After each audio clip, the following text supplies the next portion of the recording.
সাবেক মন্ত্রী রাশেদ খান মেনন 5 দিনের রিমান্ডে। এবার বন্যা দুর্গত মানুষের পাশে দাঁড়ালো পুলিশ। পাকিস্তানের হাই কমিশনারের সঙ্গে বিএনপি নেতাদের বৈঠক। প্রথমবার ইউক্রেন সফরে মোদি, জেলেনস্কির সঙ্গে সাক্ষাৎ। টানা বৃষ্টিতে পশ্চিমবঙ্গেও বন্যা পরিস্থিতি।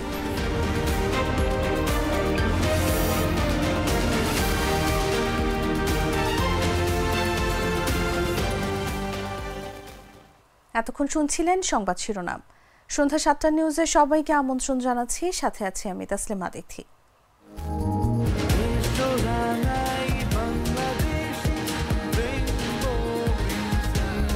রেইনবো পেইন্টস, ছড়াও জীবনের রং। এবারে চলে যাচ্ছি পুরো খবরে। বন্যায় দেশের 11 জেলায় 77 উপজেলা প্লাবিত এবং ক্ষতিগ্রস্ত ইউনিয়ন পৌরসভা 584টি। এ পর্যন্ত 13 জন মারা গেছেন। বন্যায় ক্ষতিগ্রস্ত লোক সংখ্যা 44,97,535 জন। শুক্রবার সচিবালয়ে চলমান বন্যা পরিস্থিতি নিয়ে সংবাদ সম্মেলনে দুর্যোগ ব্যবস্থাপনা ও ত্রাণ মন্ত্রণালয়ের সচিব মোহাম্মদ কামরুল হাসান এসব তথ্য জানান। তিনি বলেন, বর্তমানে দেশের 11টি জেলা বন্যা প্লাবিত আছে। বন্যা তীব্র আকার ধারণ করেছে ফেনীতে। এছাড়া চট্টগ্রাম, কুমিল্লা, নোয়াখালী, সিলেট, মৌলভীবাজার, ব্রাহ্মণবাড়িয়া, লক্ষ্মীপুর, খাগড়াছড়ি এবং কক্সবাজার জেলা বন্যা কবলিত হয়েছে। এখন পর্যন্ত বন্যায় মোট 13 জন মারা গেছেন জানিয়ে দুর্যোগ সচিব বলেন, এর মধ্যে 2 জন নারী রয়েছেন।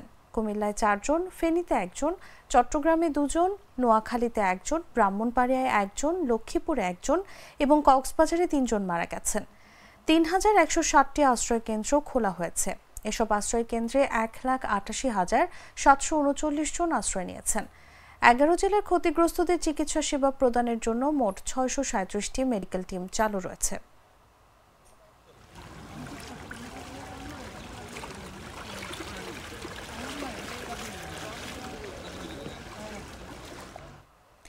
বাংলাদেশের ওয়ার্কার্স পার্টির সভাপতি ও সাবেক মন্ত্রী রাশেদ খান মেননের 5 দিনের রিমান্ড মঞ্জুর করেছেন আদালত। রাজধানীর নিউ মার্কেট থানা এলাকায় ব্যবসায়ী আব্দুল ওয়াদুদকে গুলি করে হত্যার অভিযোগে করা মামলায় তার রিমান্ড মঞ্জুর করা হয়েছে। আজ শুক্রবার তাকে আদালতে হাজির করে পুলিশ। এরপর মামলা সুষ্ঠু তদন্তের জন্য তাকে 10 দিনের রিমান্ডে নিতে আবেদন করা হয়। শুনানি শেষে ঢাকার মেট্রোপলিট ম্যাজিস্ট্রেট আলী হায়দার তার 5 দিনের রিমান্ড মঞ্জুর করেন। গতকাল বৃহস্পতিবার রাজধানীর গুলশান এলাকা থেকে রাশেদ খান মেননকে গ্রেফতার করা হয়। নিউ মার্কেট থানার একটি হত্যা মামলায় তাকে গ্রেফতার দেখানো হয়েছে। আওয়ামী লীগ নেতৃত্বাধীন 14 দলীয় জোটের অন্যতম শরিক দল ওয়ার্কার্স পার্টি। আওয়ামী লীগ আমলে তিনি প্রথমে বেসরকারি বিমান পরিবহন ও পর্যটন মন্ত্রী এবং পরে সমাজ কল্যাণ মন্ত্রীর দায়িত্ব পালন করেন।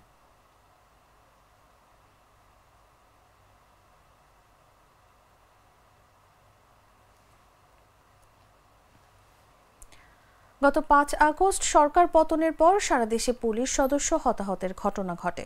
এরপর কর্মবিরতি শুরু করেন পুলিশ সদস্যরা। এর 1 সপ্তাহ পর আবার কর্মস্থলে যোগ দেন তারা। ধীরে ধীরে থানাসহ পুলিশের সব ইউনিটে কার্যক্রম শুরু হয়। এর মাঝে কয়েকদিনের টানা বর্ষণ আর ভারত থেকে আসা ঢলে দেখা দিয়েছে বন্যা। এতে এখন পর্যন্ত 13 জনের মৃত্যুর খবর পাওয়া গেছে। বন্যা দুর্গতদের উদ্ধারে যোগ দেয় বাংলাদেশ সেনাবাহিনী, RAB, fire service, BGB, coastguard ও একাধিক স্বেচ্ছাসেবী সংগঠন। এবার বন্যা কবলিতদের পাশে দাঁড়ালো পুলিশ। প্রয়োজনীয় সহযোগিতার জন্য যোগাযোগ করতে জাতীয় জরুরি সেবা 999 নম্বরে কল করতে বলা হয়েছে। শুক্রবার পুলিশ সদর দপ্তরের এআইজি এনামুল হক সাগর এ তথ্য জানান। তিনি বলেন, বিভিন্ন জেলায় বন্যা দুর্গত মানুষের পাশে দাঁড়িয়েছে বাংলাদেশ পুলিশ। প্রয়োজনীয় সহযোগিতার জন্য 999 নম্বরে ফোন করার জন্য অনুরোধ জানানো হয়েছে।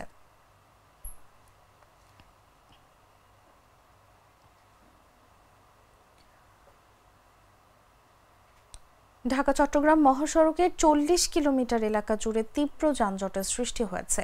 এতে চরম ভোগান্তিতে পড়েছেন এই সড়কে যাতায়াত করা যাত্রী ও চালকরা। জানা গেছে, ফেনীর মুহুরীগঞ্জ থেকে কুমিল্লা পর্যন্ত মহাসড়ক পানিতে তলিয়ে গেছে।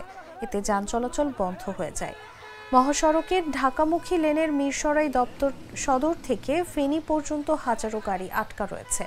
উল্টো পথে ত্রাণবাহী গাড়ি যাওয়ার জন্য সহযোগিতা করা হচ্ছে। আবার অনেক গাড়ি যানজটে আটকা রয়েছে। জোরারগঞ্জ হাইওয়ে পুলিশের ভারপ্রাপ্ত কর্মকর্তা সোহেল সরকার জানান, সড়কে পানির কারণে গাড়ি চলাচল বন্ধ রয়েছে। হাইওয়ে পুলিশ কাজ করেও লাভ হয়নি। পানি নেমে গেলে যানজট নিরসন হয়ে যাবে।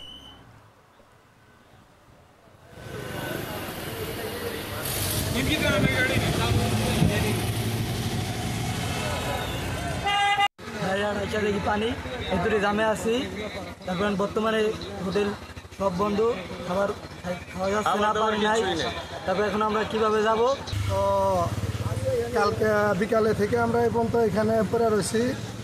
আমরা পানির জন্য মানে আমাদের কোনো খাবার কোনো কিছু আমরা পাইতেছি না, কোনো হোটেল দোকানপাট কোনো কিছু নাই। আমরা ঢাকা যাব কীভাবে সেটাও আমরা পারতেছি। বিএনপির যুগ্ম মহাসচিব শহীদ উদ্দিন চৌধুরী অ্যানি বলেছেন, ভারত বাঁধ খুলে পানি ছেড়ে দিয়েছে। শত্রুতা করে আমাদের দেশের মানুষের ওপর অত্যাচার নির্যাতনে নেমেছে, যার কারণে দেশে বন্যা হয়ে আজ লাখ লাখ মানুষ ভুক্তভোগী। সেই বন্যার্তদের কাছে ছুটে যাওয়া এই মুহূর্তে বিএনপির প্রধান কাজ। মানুষের এমন অসহায়ত্ব আর কখনো দেখা যায়নি। বন্যার্তদের ঘরে ঘরে ত্রাণ পৌঁছে দেবে বিএনপি। শুক্রবার দুপুর 12টায় লক্ষ্মীপুর সদর উপজেলার ভবানীগঞ্জ এলাকায় ত্রাণ বিতরণের সময় এসব কথা বলেন অ্যানি। এ সময় তিনি প্রত্যেক মানুষের কাছে ত্রাণ পৌঁছে দিতে অন্তর্বর্তী সরকারের কাছে অনুরোধ জানান। পরে তিনি ক্ষতিগ্রস্ত বিভিন্ন এলাকা পরিদর্শন করে বন্যার্তদের হাতে ত্রাণ সামগ্রী তুলে দেন। অ্যানি বলেন, দেশ গড়ার জন্য মানুষ আজ ঐক্যবদ্ধ। বন্যার্তদের সহায়তায় সবাইকে পাশে দাঁড়াতে হবে, তাদের বাঁচাতে হবে। মানুষ বাঁচলে দেশ বাঁচবে।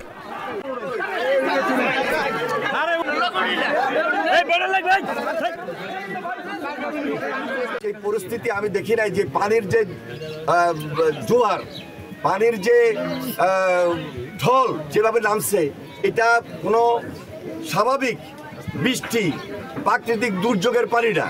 এটা পার্শ্ববর্তী দেশ ভারত থেকে তারা বান কেটে দিচ্ছে, তারা এখানে পানি ছেড়ে দিচ্ছে, যার কারণে আজকে আমাদের দেশের সাধারণ মানুষ আমরা ভুক্তভোগী। আমরা তীব্র প্রতিবাদ জানাই ভারত সরকারকে। আমরা জানাতে চাই, বলতে চাই যে আপনারা, আমার মনে হয় শত্রুতামূলকভাবে আমাদের দেশের মানুষের উপর এই অত্যাচার নির্যাতনে নেমেছে।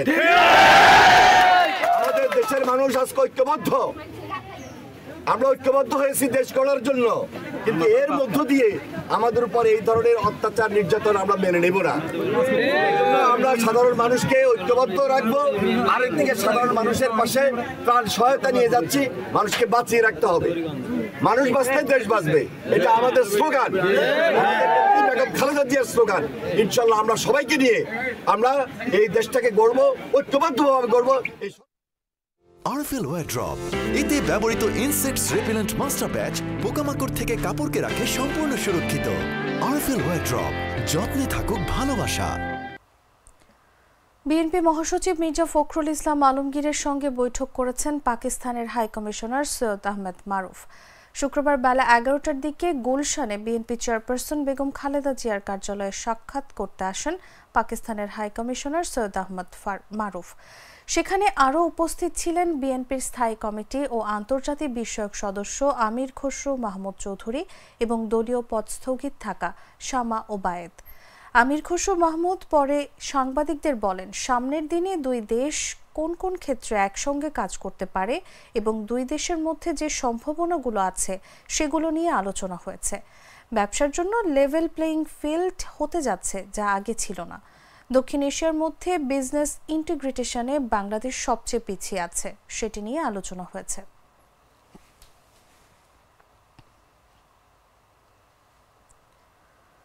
শিল্প, গণপূর্ত ও গৃহায়ন উপদেষ্টা আদিলুর রহমান খান বলেছেন, জুলাই আগস্টে গণহত্যার বিরুদ্ধে ছাত্র জনতা রুখে দাঁড়িয়েছে। দেশে ফ্যাসিবাদের পতন হয়েছে। আওয়ামী লীগের সময় শুধু শাসন নয়, পুরো শাসন ব্যবস্থাটাই ছিল ফ্যাসিবাদী।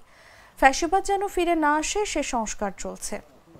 শুক্রবার দুপুরে মুন্সিগঞ্জ প্রেস ক্লাবে গণমাধ্যম কর্মীদের সঙ্গে মতবিনিময় সভায় তিনি কথা বলেন। এর আগে সকালে বৈষম্য বিরোধী আন্দোলনে মুন্সিগঞ্জে নিহতদের বাড়ি গিয়ে স্বজনদের খোঁজ নেন শিল্প উপদেষ্টা। যে কোনো পরিস্থিতি তাদের পাশে দাঁড়ানোর আশ্বাস দেন তাদের।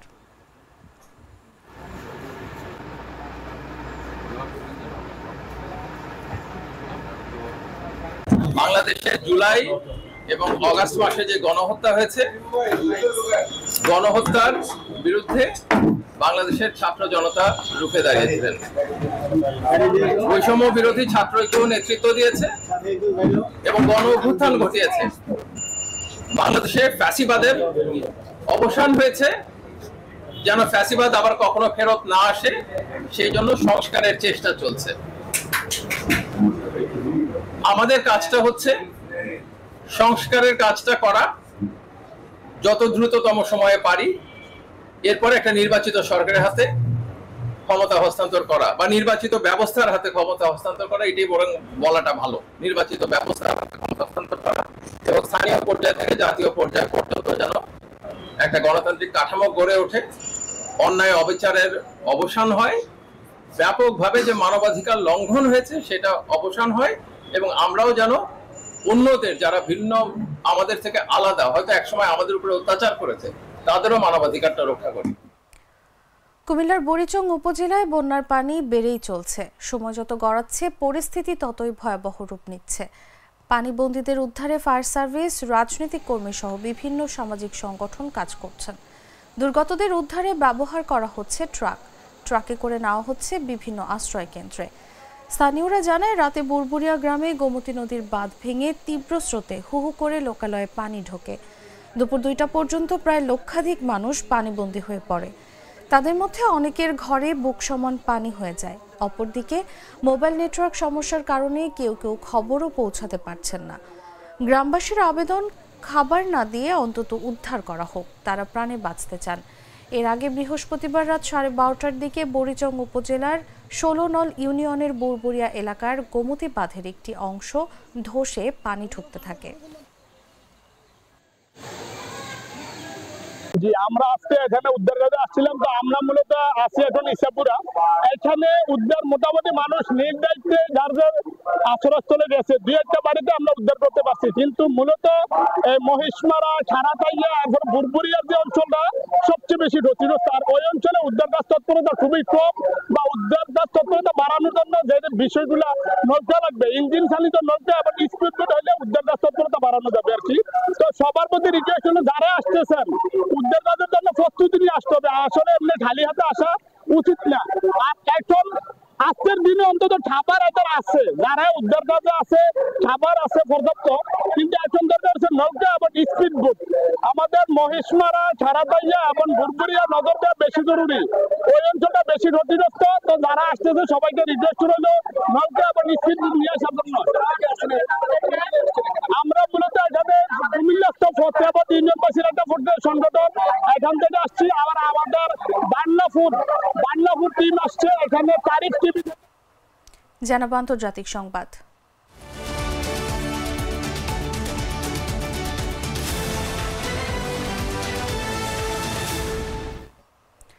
দশ ঘন্টার রেল যাত্রার শেষে 7 ঘন্টার কিয়েভ সফর, আবার 10 ঘন্টার রেল যাত্রায় প্রত্যাবর্তন। ভারতের প্রধানমন্ত্রী নরেন্দ্র মোদীর পূর্ব ইউরোপ সফরের 3য় দিন কাটতে চলেছে এই রুটিনেই। পোল্যান্ডের রাজধানী ওয়ারাশ থেকে রেল ফোর্স 1-এ চড়ে বৃহস্পতিবার ইউক্রেনের রাজধানী কিয়েভের উদ্দেশ্যে রওনা হয়েছিলেন তিনি। শুক্রবার সেখানে পৌঁছেছেন তিনি। এরপর ইউক্রেনের প্রেসিডেন্ট ভলোদিমির জেলেনস্কির সঙ্গে সাক্ষাৎ করেছেন মোদি। ইউক্রেন পৌঁছানোর আগে মোদি বলেন, ভারত শান্তির সেতু হতে চায়, কোনো পক্ষ নিতে চায় না। 1991 সালের পর এই প্রথম ভারতের কোনো প্রধানমন্ত্রী ইউক্রেনে গেলেন। রাশিয়ার হামলা শুরুর পর অবশ্য একাধিকবার ইউক্রেনের প্রেসিডেন্ট ভলোদিমির জেলেনস্কির সঙ্গে তার আলোচনা হয়েছে। জেলেনস্কির চিফ অব স্টাফ অ্যান্ড্রি ইয়োরমাক সম্প্রতি বলেছেন, মোদি শান্তি প্রতিষ্ঠায় গুরুত্বপূর্ণ ভূমিকা পালন করতে পারেন। গত জুন মাসে G7 সম্মেলনে যোগ দিতে ইতালি গিয়ে জেলেনস্কির সঙ্গে 500 বৈঠক করেছিলেন মোদি। তার আগে জাপানেও দুজনের একান্তে আলোচনা হয়েছিল।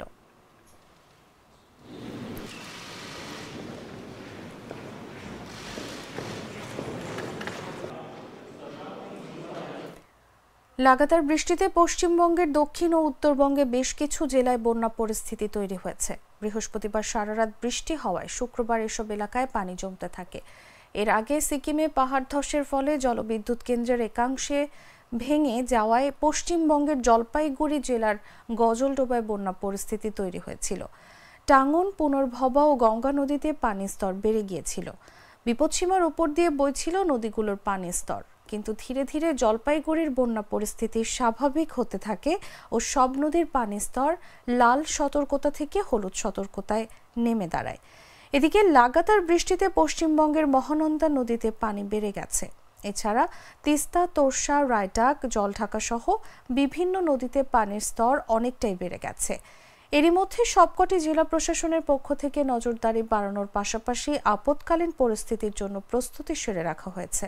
এছাড়া বিপর্যয় মোকাবেলা দলগুলোকেও প্রস্তুত থাকার জন্য নির্দেশ দিয়েছে রাজ্য সরকার।